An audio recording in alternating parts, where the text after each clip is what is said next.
Salam əziz izləyicilər. Mən Sabirli Salatın riyaziyyat və məntiq müəllimi.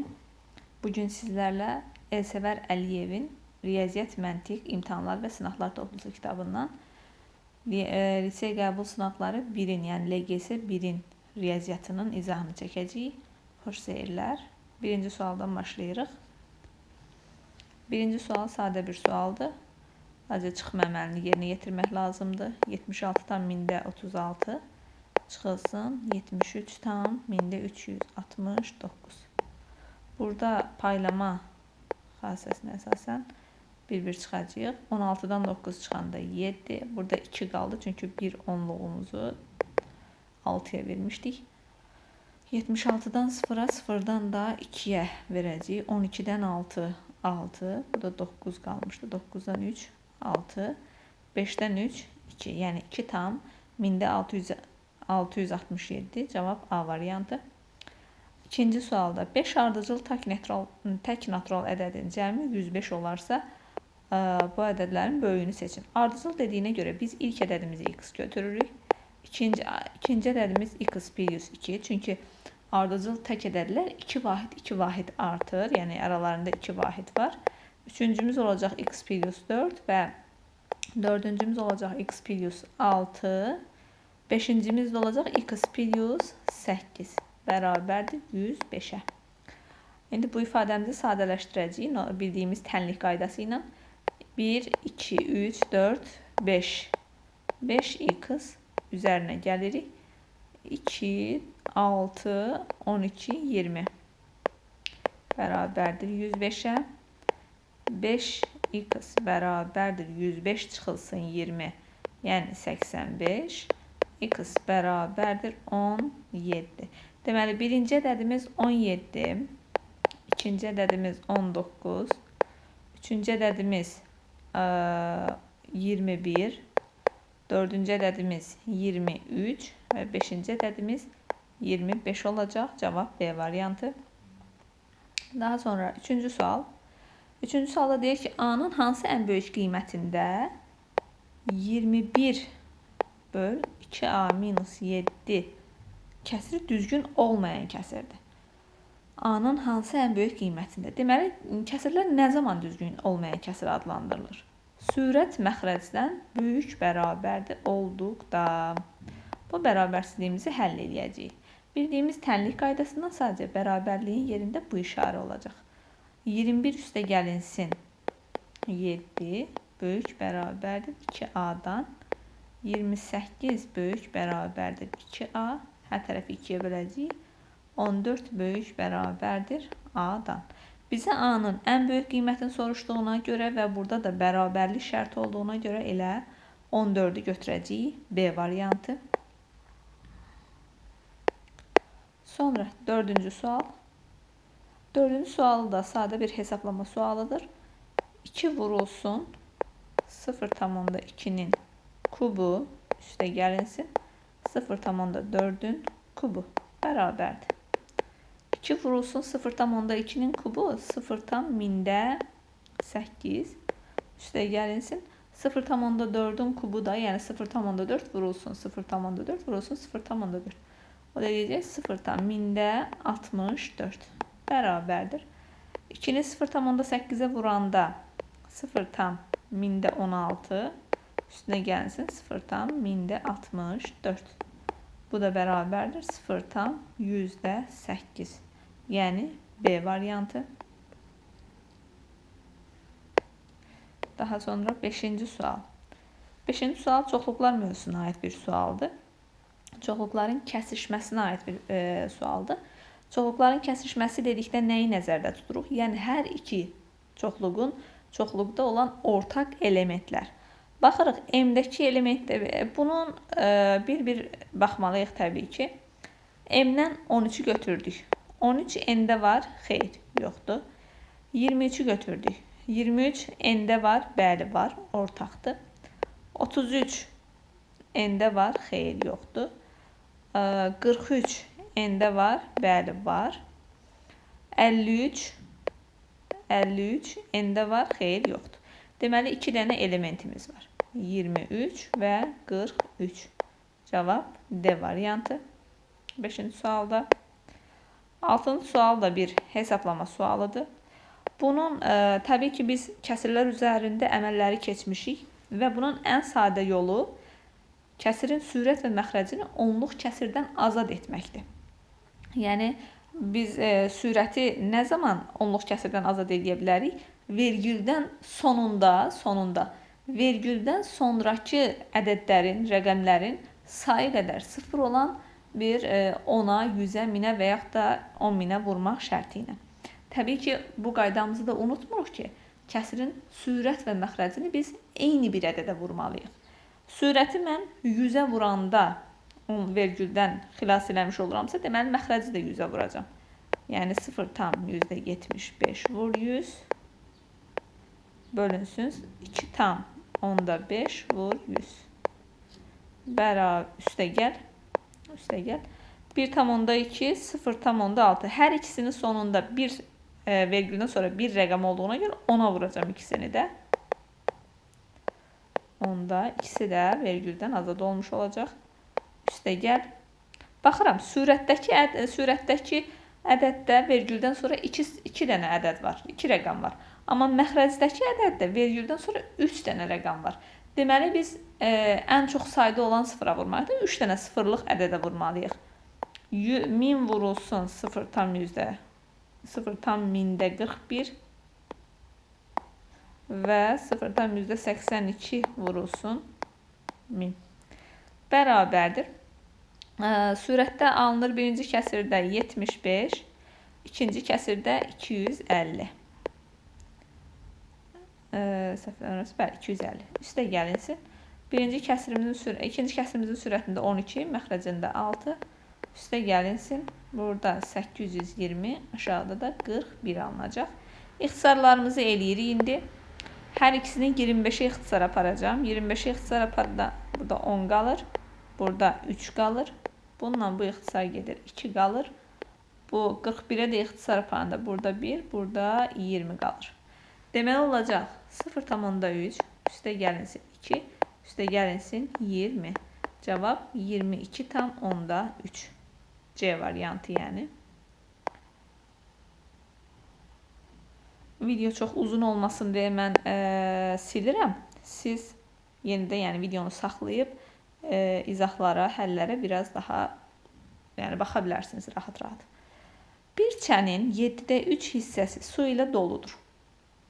Çənə 200 litr su vuruldu və çənin 7'də 5 hissəsi doldu. Deməli, əziz izləyicilər, çən var və bu çənin 7'dən 3 hissəsi doludur. 7'də 3'dür. Baxın, bu hissə 7'də 3'dür. Çənə deyir, 200 litr su vuruldu. 200 litr su əlavə olundu bura.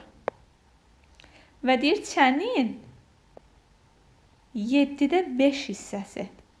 Baxın, belə çəkim. 7'də 5 hissəsi doldu. Çənin tam dolması üçün daha neçə litr su əlavə olunmalıdır? Yoldaşlar, əvvəl 7'də 3 hissəsi idi. İndi 7'də 5 hissəsi. Deməli, bu orta 7'dən 2 hissə, yəni 7'dən 2 hissə təşkil edir. 7'də 5'dən 7'də 3'ü çıxdıq, bura. 7'dən 2 hissədir. Çənin ümumi tutumu, deyək ki, bir x litrdir. Deməli, bu çənin 7'də 2 hissəsi bərabərdir 200 litrə. Hissəsinə görə ədədi tapanda sürətə bölüb, yəni 200'ü 2'yə bölüb məxrəcə vururuq. Bu da eləyir 700. Yəni çən 700 litr su tutur. Bunun əvvəlcə 7'də 3'ü doluydu. 7'də 3'ü doluydusa 700'ün, daha doğrusu heç ona ehtiyac yoxdur. 700 litrin 7'də 5'i doludursa 700'ün 7'də 5'ini taparıq dolu hissəsini. Bu eləyəcək 500. Yəni artıq 500 litr su var çəndə. Deməli əlavə bir 200 litr də su lazımdır ki, çən tamamilə dolsun. Cavab B variantı. Belə də göstərək. 7-ci sualdır. Daha sonra 8-ci sual. 8-ci sual. 4 rəqəmli A, 5, 7, B ədədinin 5'ə bölünməsindən alınan qalıq 2'dir. Yəni 5'ə böldükdə qalıqda nə alınıb? 2 alınıb. Bu ədəd 9'a tam bölünür. A-nın ala biləcəyi qiymətlərin cəmini tapın. Cəmini. Deməli yoldaşlar, biz ilk öncə B-nin 5'in bölünmə əlamətini xatırlamalıyıq. 5'in bölünmə əlaməti nədir? Ədədin sonu 0 və ya nə olmalıdır? 5 olmalıdır ki, ədəd 5'ə tam bölünsün. Biz ilk öncə götürək ki, deməli, məsələn, bu qalığı buradan çıxsaq, deməli, qalığı buradan çıxsaq 5'ə tam bölünəcək. Tutaq ki, B-miz 2'dir. Yəni 0 olsaydı, ədədin bu sonu 0 olsaydı, qalıq 2'dirsə 0'ın üzərinə 2 gələcəm, bir dəfə qalığı gələcəm, bir dəfə də 5'in üzərinə 2 gələcəm, yəni qalığı. Deməli, B-miz ya 2'dir, ya da 7'dir. İndi bu iki şərtin ikisi ilə də davam edəcəyik. Birinci şərt B bərabərdir 2 olarsa. Olacaq A, 5, 7, 2. Artıq 9'un bölünmə əlamətini xatırlayırıq. 9'un bölünmə əlaməti nədir? Ədədin rəqəmləri cəmi 9'a bölünürsə, həmin ədəd 9'a tam bölünür. İndi bunun rəqəmləri cəmini toplayaq. A üstə gələk 5, üstə gələk 7, üstə gələk 2 bərabərdir. Olacaq 7, 14. 14 üstə gələk A. A indi burada nə ola bilər? A nə ola bilər ki, cəm 9'a tam bölünsün. 14'dən sonra nə 9'a tam bölünür? 18. Deməli, bunun 18 olması üçün A 4 olmalıdır. Daha sonra 18'dən sonra 27 9'a tam bölünür. Amma 27 olması üçün bu cəmin A-nın yerinə biz 13 yazmalıyıq. Amma yaza bilmirik. Çünki A rəqəmdir. Bitdi. A-nın bir qiymətini tapdıq ki 4. İndi ikinci şərtə keçirik. B bərabərdir 7 olduqda. Ədədimizi yazırıq. B 7, 7. 7, 7. İndi rəqəmləri cəmini toplayırıq. 5, 7 üstə gələk 7. Bərabərdir 14, 21 üstə gələk A. 21'dən sonra hansı ədəddir 9'a bölünən? 27. Deməli, buranın 27 olması üçün A bərabər olacaq nə? 6. Bitdi. A-ya 2 qiymət tapdıq. 1, 6, bir də 4. Deməli, bunun da cəmi nə olacaq? 10. 4 üstə gələk 6 bərabərdir 10. Cavab C variantı. Daha sonra 9.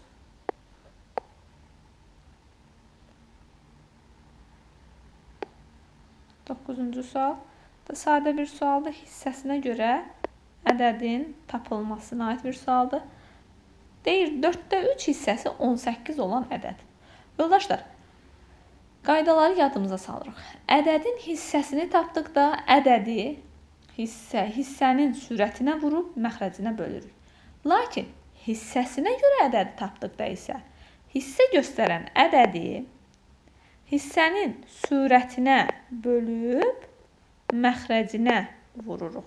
Və bu da eləyir 24. Deməli, 24'ün 4'də 3'ü 18 eləyir.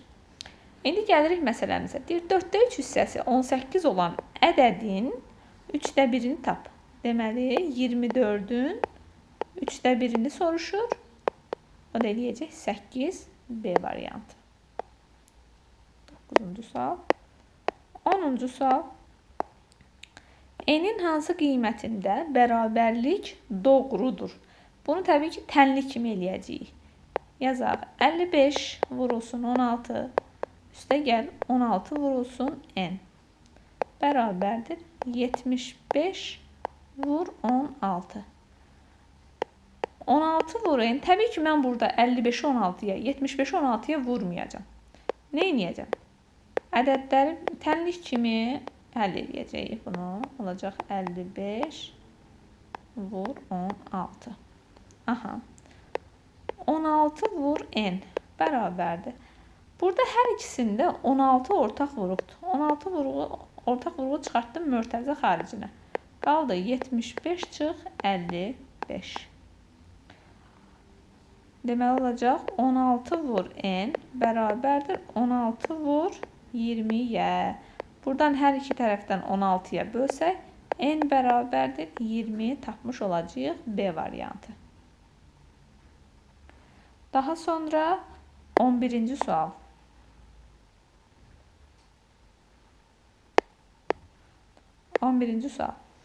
Bir avtobusdakı 25 sərnişinin yaşlarının ədədi ortası 22-dir. Qayda ədədi orta verilmiş ədədlər ardıcıllığında, indi burada sərnişinlərin yaşlarıdır, ardıcıllığındakı olan ədədləri cəmləyib onların sayına bölürük. Yəni neçə dənə ədədi cəmləmişiksə, onların sayına bölürük və ədədi ortanı tapırıq. Deyək ki, bu avtobusdan yaşlarının ədədi ortası 20 olan 3 sərnişin düşüb, yerinə 8, 12, 25 yaşları olan 3 sərnişin minərsə, avtobusdakı sərnişinlərin yaşlarının ədədi ortası neçə olar? Yoldaşlar, 25 dənə sərnişin var. Baya A, plus B, plus C, nəsə. 25 dənə adam var. Və bunların ədədi ortası 22-dirsə, bunları cəmləyib 25-ə bölüb bərabər olub nəyə? 22-yə. Deməli, bu sərnişinlərin yaşları cəmi neçə imiş? 25 vur 22. O da eləyəcək 550 600 25 vur 22. Yanında bırak 25 vur 22 15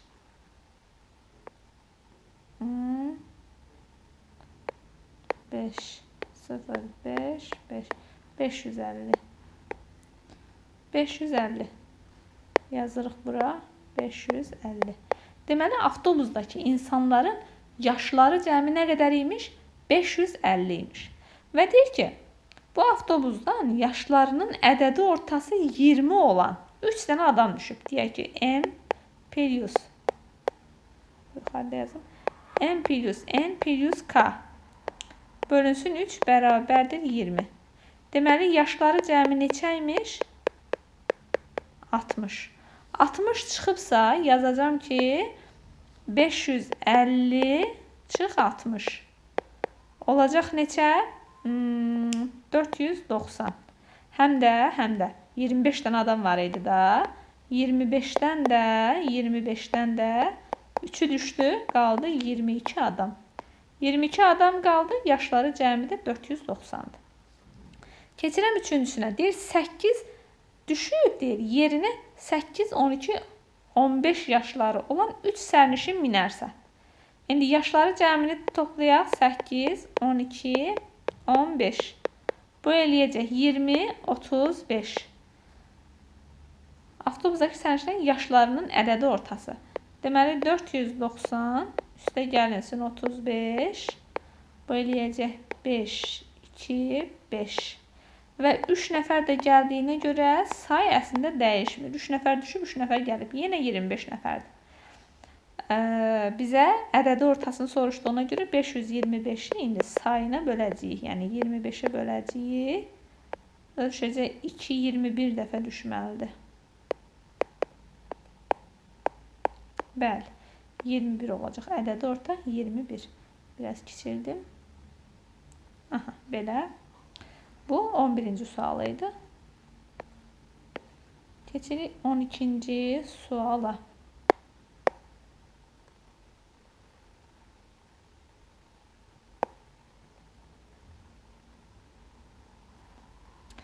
On ikinci sualda nə deyir? Qrafikdə bir həftədə kinoteatra gələn tamaşaçıların sayı verilmişdir. Hər gün üçün tamaşaçıların sayını göstərən sıranın medianını tapın. Yoldaşlar, qayda. Median nə idi? Median. Verilmiş ardıcılığı biz ya artan sırayla ya da azalan sırayla düzürük. Fərqi yoxdur. Artan və ya azalan. Sadəcə səliqəli bir şəkildə də düzürük. Qarışıq yox. Ya azalandan artana ya da artandan azalana düzürük. Ən ortada qalan ədəd bizim medianımızdır. Ola bilər bir dənə ədəd qalsın, elə medianımız o olsun. Ola bilər 2 dənə ədəd qalsın. Bu zaman biz bu 2 dənə ədədin ədədi ortasını tapıb medianı tapacağıq. İndi baxaq. Birinci gün yazıram da verilənləri, qrafikə əsasən verilənləri yazacağam. Birinci gün neçə dənə tamaşaçı gəlib? 15 dənə. İkinci gün 25 dənə. Üçüncü gün 20 dənə. Dördüncü gün 30 dənə. Beşinci gün 20 dənə. Altıncı gün 5 dənə. Və nəhayət 7-ci gün 10 dənə. Dedim ki, nə edirik? Ya artandan azalana ya da azalandan artana da kiçikdən böyüyə ya da böyükdən kiçiyə fərqi yoxdur. Əsas odur ki, səliqəli bir şəkildə düzək. Mən məsəl üçün kiçikdən böyüyə düzəcəm. 5, 10, 15, 2 dənə 20. Təbii ki, 2 dəfə yazacağıq. Çünki bunlar ayrı-ayrı günlərindir. 20, daha sonra 25, 30. 25, 30. Ən ortada qalan hansıdır? 20. Deməli, medianımız nədir? 20. Bu da belə ortada qalan. Buradan 3 dənəsini sildik. Buradan da 3 dənəsini. Ən ortada 20 qaldı. Sonra 13. 13'te deyir ki, aşağıdakı ABCD düzbucaqlısında AD 7 cm, DC 18 cm olarsa ştrixlənmiş fiqurun perimetrini tapın. Yoldaşlar, bu cür məsələlərdə biz fikir veririk. Bir-birinə perpendikulyar olan fiqurlar yox. Mən bunun şəklini atım bura.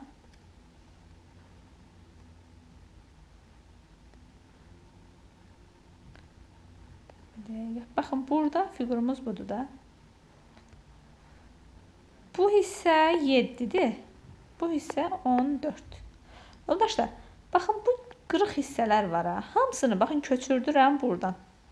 Bunu köçürdürəm bura. Sonra bunu köçürdürəm bura. Bunu köçürdürəm bura. Və nəhayət bu sondakını köçürdürəm bura. Deməli, nəyə bərabər oldu bunların cəmi? 7-yə. Deməli, bu bir-birinə paralel olan tərəflərin cəmi, bu balaca tərəflərin, paralel olan balaca tərəflərin cəmi elə bu 7-yə bərabərdir. Yəni, bura fiqurumuza indi gəlirəm. 7 perimetrini yazıram. Bunların zaten cəmi nə idi? 7 idi. Üstünə gəl. 7. İndi keçirəm o birisinə. İndi bu üfüqi olan xətləri birləşdirəcəm. Baxın, bunun arxasına.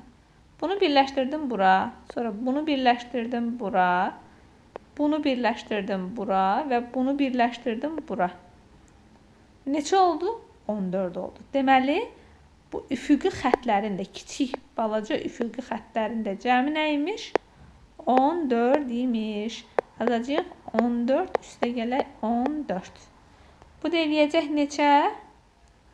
Bu da eləyəcək 28. 28 üstə gələk 14 bərabərdir 42 D variantı. Aydın oldu? İnşallah ki, aydın olmuşdur. 14. 14 da bir hesaplamadır. Sadə bir hesaplamadır. Yazaq. 8 üstə gələk 6 böl 3, 2. Çıxılsın 3 vur 2, 6. Məxrəcə gəlirəm, bunları birbaşa və düzgün olmayan kəsrə çevirirəm. 1 vurulsun 2, 2-nin də üstünə 1, 3. Bölünsün 2-də 1, çıx 1. Bərabərdir. 8-i 2-yə vurdum. 8-in üstünə 2 gəldim. 10. 10-dan 6 çıxdım. 4. Kəsirlərin bölünmə qaydası. Birinci kəsir olduğu kimi qalır. İkinci kəsirin tərsinə vurulur. Bununla bu gedir. Qalır 3 çıx 1, o da 2. 4'ü də 2'yə böldük. Cavab 2. A variantı. 14'də.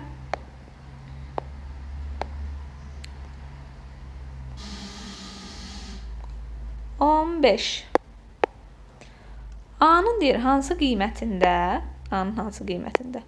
4 üstə gəlinsin. A-x bərabərdir 14 tənliyinin kökü 2'dir. Tənliyin kökü deyəndə x-i nəzərdə tutur. Yəni x bərabərdir 2 olduqda deyir A-nın qiymətini tap. 4 üstə gəlinsin. A vurulsun 2 bərabərdir 14. A üstə gəlinsin 2, 14 çıxılsın 4, yəni 10. A vurulsun 2'dir burada. A da bərabərdir nəyə? 5'ə. Yəni B variantı. 16. 16'da nədir? Aşağıdakı müqayisələrdən neçəsi doğrudur? Kəsirlərin müqayisəsi qaydası. Nə idi? 1. Əgər məxrəcləri bərabərdirsə, surəti böyük olan böyükdür, kiçik olan kiçikdir. Əksinə, surətləri bərabər olarsa, məxrəci kiçik olan daha böyükdür. Qaydamız budur. İndi gəlirik çalışmamıza. Təbii ki, birinci düzgün olmayan kəsrə çevirməliyik. Və yaxud da onluq kəsrlə də yaza bilərsiniz. Sizə necə rahatdırsa. Belə də yaza bilərik. Məsələn, birinci kəsirimiz nədir? 2 tam 10'da 2 böyükdür. 2'də 5 də 2 tam 10'da 5'dir. 2 tam 2'də 2 tam 10'da 2, 2 tam 10'da 5'dən böyük deyil. 1 səhvdir. Keçdik ikinciyə. 4'də 11 ilə 5'də 7. Bunlar da onluq kəsrə çevirə bilərik. 11'i 4'ə böləndə düşəcək 2 tam %75. 7'ni 5'ə böləndə düşəcək 1 tam 10'da 4. 2 tam böyükdürmü? Böyükdür, bəli. Üçüncü. 8'i 5'ə böləndə 1 tam 10'da 6. Deyirlər böyükdür. 1 tam 3'ü 4'ə böləndə 0 tam %75 edir. 1 tam 10'da 6 0 tam %75'dən böyük deyil. Səhvdir. Və nəhayət 4-cü. 7'də 6, 8'də 7'dən kiçikdir deyir. Burada məxrəc 7 olduğuna görə onluq kəsrə çevirə bilməyəcəyik. Bunu adi olaraq kəsirlərin müqayisəsi, yəni ya surətləri bərabərləşdirəcəyik, ya məxrəcləri bərabərləşdirəcəyik. Gəlin surətləri bərabərləşdirək. 6 ilə 7'yə əbob 42'dir. Yəni 6'nı 42 olması üçün 7'yə vuram gərək. Vurdum 42. Deməli məxrəci də 7'yə vurmalıyam 49. İkincisində 7'ni 42'yə gətirmək üçün 6'ya vurmalıyam. Vurdum. 8'i də 6'ya vurmalıyam 48. Dedik ki, bayaq qaydada surətlər bərabərdirsə, məxrəc kiçik olan böyükdür. Məxrəc kiçik olan böyükdür, doğrudur. Deməli 4 doğrudur. Yəni neçəsi doğrudur? İkisi. Ola 2 ilə 4. B bəndi. 16.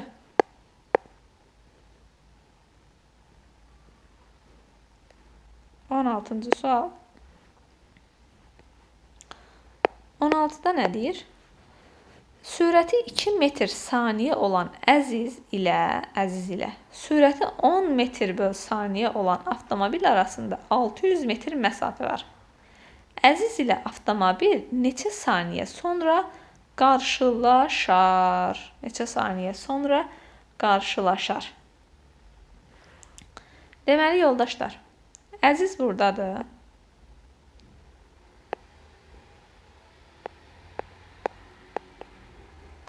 Çox da qəşəng olmasa şəklimiz. Maşınımız da buradadır. Və bunların arasında nə qədər məsafə var? 600 metr.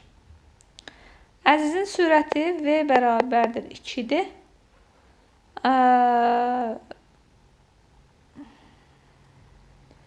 Bunun da sürəti 10-dur. Maşının da sürəti 10-dur. Əslində qarşı-qarşıya olan hərəkətlərdə nə edirdik? Təbii ki, sürətləri toplayıb 600'ü ona bölürdük. Yəni 600 bölünsün, t-ni tapırıq da biz. Yəni bu qısa yoludur. Uzun yolunu da istəsəz deyərəm. T bərabərdir nədir? S bölünsün V-dir. Yəni 600 bölünsün. Bunların cəmi 12. O da deyəcək 50. Bəs uzun yolu nədir? Uzun yolu. Baxın, bu aradakı məsafənin x-ını tutaq ki, nə gəlib? Əziz gəlib. X metrini əziz gəlib. Bəs maşın nə qədərini gəlib? Maşın da həmin müddətə 600 çıx x metrini gəlib. Həmin müddəti. T eynidir. T'miz eynidir. İkisində də T'ni tapıb bərabərləşdirək. Baxın, əziz üçün T'miz nə olacaq? Əziz üçün T'miz olacaq x bölünsün 2 sürətə. Bəs maşın üçün T'miz nə olacaq? Gedilən yol 600 çıx x bölünsün 10. Təbii ki, T'lər bərabərdirsə, bərabərliyimizin bu tərəfi də bərabərdir. Olacaq. 2-də x bərabərdir 10'da 600 çıx x-a. Çarpaz vurub sadələşdirək. 10x çarpaz vursaq 10x bərabərdir 1200 çıx 2x. X-ları sol tərəfə yığacağım. Olacaq 10x üstə gəlinsin 2x bərabərdir 1200. Çünki bilirik, bərabərliyin bir tərəfindən digər tərəfinə keçirəndə işarəm əksinə nə olacaq? Dəyişəcək. 12x bərabərdir 1200-ə, x bərabərdir 100-ə. X 100-düsə, baxın, x-a baxın. Gətirib istəsəz burada, istəsəz harada? İstəsəz birinci tənlikdə, istəsəz ikinci tənlikdə. T'nin yerinə, daha doğrusu x-in yerinə 100 qoyub tapın. Məsələn, birinci tənlikdə qoysaq nə olacaq? T bərabərdir 100 bölünsün 2, yəni 50. Və yaxud da yadınızda saxlayırsınız ki, qarşı-qarşıya hərəkətdə əgər sürətlər verilib, aradakı məsafə verilib, T'ni soruşursa, yəni bunların nə qədər müddətdən sonra görüşdüyünü soruşursa, sürətləri cəmləyəcəyik, aradakı məsafəni o sürətlər cəminə böləcəyik. Əks istiqamətə təbii ki, bunlar görüşməyəcəyinə görə onu soruşmayacaq. Belə. Mən uzun yolda dedim ki, əgər birdən ay Allah toplayım mı, çıxım mı, yadınızda düşməsə, uzun yolla da gedə biləsiniz deyə. 18-ci sual. Şəkildəki kvadratlardan böyük olanın tərəfi 8, kiçik olanın tərəfi isə 6 santimetrdir. Böyük kvadratın rəngli hissəsi kiçik kvadratın rəngli hissəsindən neçə kvadrat santimetr çoxdur? Aha, yoldaşlar. Deməli. Deyir ki, böyük kvadratın rəngli hissəsinin sahəsi. Bunları ayrı-ayrı kvadratların sahəsini tapaq. S böyük bərabərdir 8 vur 8 nə olacaq? 64. S kiçik bərabərdir nə olacaq? 36. Və burada bu ağ hissəni görürsünüz. Ora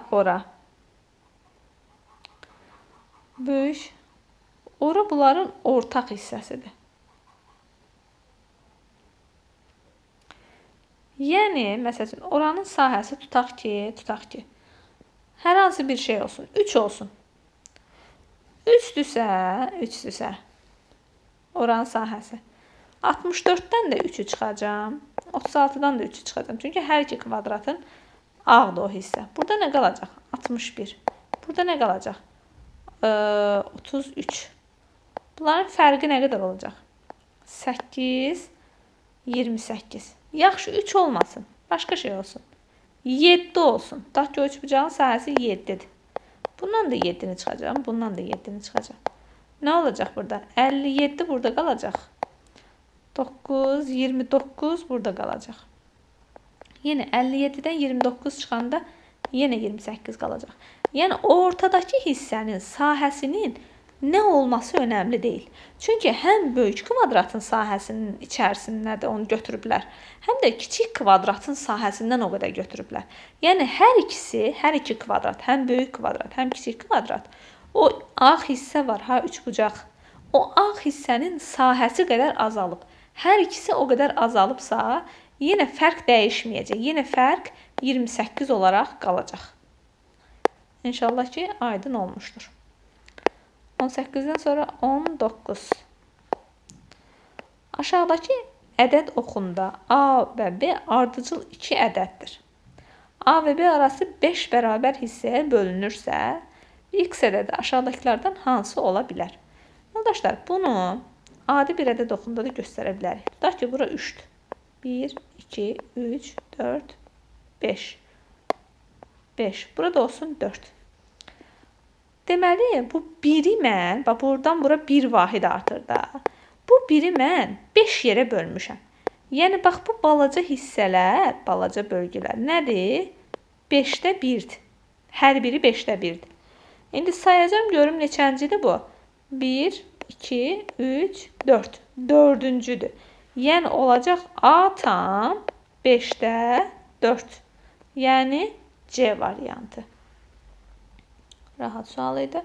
20. Nəhayət sonuncu sualımız. 20. 20-ci sualda nə deyir? P böl 15 kiçikdirsə 39 böl 75-dən bərabərsizliyi ödəyən P natural ədədlərinin qiymətlərinin cəmini soruşur bizdən. P-nin qiymətlər cəmini. Yoldaşlar, yenə deyirəm. Biz kəsirləri hansı qaydaya əsasən müqayisə edirik? Ya sürətlərini bərabərləşdiririk, ya məxrəclərini bərabərləşdiririk. İndi burada baxırıq ki, sürətləri bərabərləşdirə bilmirəm. Çünki burada bir naməlum bir şey var. Ona görə məxrəclərini bərabərləşdirəcəm. 15-i 75-ə gətirə bilirəm 3-ə vurmaqla. 15-i 3-ə vurub 75 elədimsə, P-ni də 3-ə vurmalıyam. Kiçikdir 75-də 39. Bəs yaxşı, kəsirin biri digərindən, məxrəcləri bərabər olan kəsirin biri digərindən nə zaman kiçikdir? Sürətdən kiçik olanda. Yazıram 3P kiçikdir 39-dan. P də kiçikdir 13-dən. 13-dən kiçik deməli bütün qiymətləri alır. Gətirib indi yazaq. Baxın 1 üstə gələk 2 üstə gələk 3 üstə gələk 4 5 üstə gələk 6. Burada nəsə bir səhvlik eləmədik biz. Eləmişik. Mən burada səhvlik eləmişəm. Harada səhvlik eləmişəm? P-ni burada 3-ə vurmaqla, 3-ə yox, əslində 5-ə vurmalıyım. Burada səhv eləmişəm. 15-i 5-ə vuranda 75 eləyir. Deməli, P-ni də 5-ə vurmalıyam. Onda olacaq 5P kiçikdir 39-dan. P də kiçikdir. 7 tam 5-də 35 çıxanda 4. Deməli, P hansı qiymətləri ala bilir? 1-i, 2-ni, 3-ü, 4-ü, 5-i, 6-nı və 7-ni ala bilir. Bunların cəmi eləyəcək 1 ilə 7, 1, 8, 2 ilə 6, 2, 8, 3 ilə 5, 3-cü 8 və 4. Bunların cəmi 24, bu da 28 D variantı. İnşallah ki, aydın olmuşdur yoldaşlar. İnşallah növbəti videoda da riyazi məntiq hissəsini çəkib paylaşaram. Çox sağ olun izlədiyiniz üçün.